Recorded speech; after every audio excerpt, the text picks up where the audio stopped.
Good morning students. आज हम बात करेंगे लेसन 8 में, जिसका नाम गति था, मोशन। इसके अंदर आगे बढ़ते हैं और हम बात करते हैं आज ग्राफीय विधि से गति के समीकरण। ग्राफीय विधि से गति के समीकरण, इसमें हम बात करेंगे गति के 3 नियमों की। तो कोई वस्तु सीधी रेखा में एक समान त्वरण से चलती है। एक वस्तु है जो एक सीधी रेखा में एक समान त्वरण ए से चलती है, तो निश्चित समय अंतराल में समीकरणों द्वारा उसके वेग, गति के दौरान त्वरण व उसके द्वारा तय की गई दूरी के संबंध में संबंध स्थापित करना संभव है, जिन्हें हम गति के नियम कहते हैं या गति के समीकरण के नाम से जानते हैं। ये 3 समीकरण हैं। पहला है v बराबर u प्लस at, दूसरा है s बराबर ut plus half at square, तीसरा है 2as बराबर v square minus u square. ये तीनों ही समीकरण याद होने चाहिए, इम्पोर्टेंट है परीक्षा की दृष्टि से।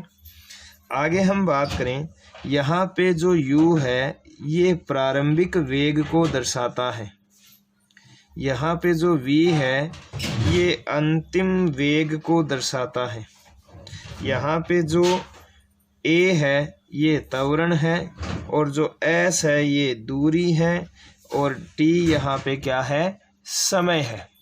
t यहाँ पे क्या है, समय है। यानी कि u वस्तु का प्रारंभिक वेग जो t समय के लिए एक समान त्वरण a से चलती है, अंतिम वेग v है तथा t समय में वस्तु जो है उसके द्वारा तय की गई दूरी s है। तो इनके अंदर संबंध स्थापित करते हैं। सबसे पहले हम संबंध स्थापित करेंगे वेग समय संबंध के लिए। वेग समय संबंध के लिए समीकरण, वेग समय संबंध के लिए समीकरण ज्ञात करेंगे। तो इसके अंदर सबसे पहले हम एक ग्राफ बनाएंगे और इस ग्राफ के अंदर यहाँ पे मैं समय को दर्शा रहा हूँ और यहाँ पे मैं वेग को दर्शा रहा हूँ। मान लीजिए किसी प्रारंभिक वेग a से, यानी कि u हो गया, यहाँ से कोई वस्तु चलना प्रारंभ करती है और b बिंदु तक पहुँचती है। यहाँ पे मैं इसका समय देखूँ तो समय, इसके लंबवत खींचेंगे रेखा तो यहाँ पे ये क्या है, समय है, जिसे मैं c मान लेता हूँ, इसको मैं t समय बोल देता हूँ। और इसी प्रकार जब मैं इस लाइन को सीधा बढ़ाता हूँ आगे तो हमें d पॉइंट प्राप्त होता है। इसका अंतिम वेग ये है, क्योंकि यहाँ से वस्तु ने चलना प्रारंभ किया, b तक वस्तु पहुँची है, तो ये क्या है, इसका अंतिम वेग यानी v है। इसे मैं e नाम दे देता हूँ। अब हम आगे बात करते हैं, कोई वस्तु जो एक समान त्वरण के साथ चलती है, कोई वस्तु जिसका त्वरण क्या है, एक समान है, उसके वेग समय ग्राफ को हमने लिया। चित्र में इस ग्राफ में आप देख सकते हैं वस्तु का प्रारंभिक वेग u है जो कि बिंदु A पर है और यह t समय में बढ़कर बिंदु B यानी V वेग हो जाता है। वेग एक समान दर A से परिवर्तित हो रहा है और बिंदु B से दो लंब, एक तो ये यहाँ पे नीचे की ओर जिसे BC और BE खींचे गए हैं। प्रारंभिक वेग OA के द्वारा अंतिम वेग BC लिया गया है तथा समांतराल TOC के द्वारा प्रदर्शित किया गया है। BD बराबर है BC माइनस CD के। ये जो BD है ये इस पूरी में से यानी BC में से हम DC को घटा दें तो BD बच जाएगा, जो T में जो वेग में परिवर्तन को दर्शा रहा है। अब OC के समांतर AD रेखा खींचे। OC के समांतर AD रेखा है।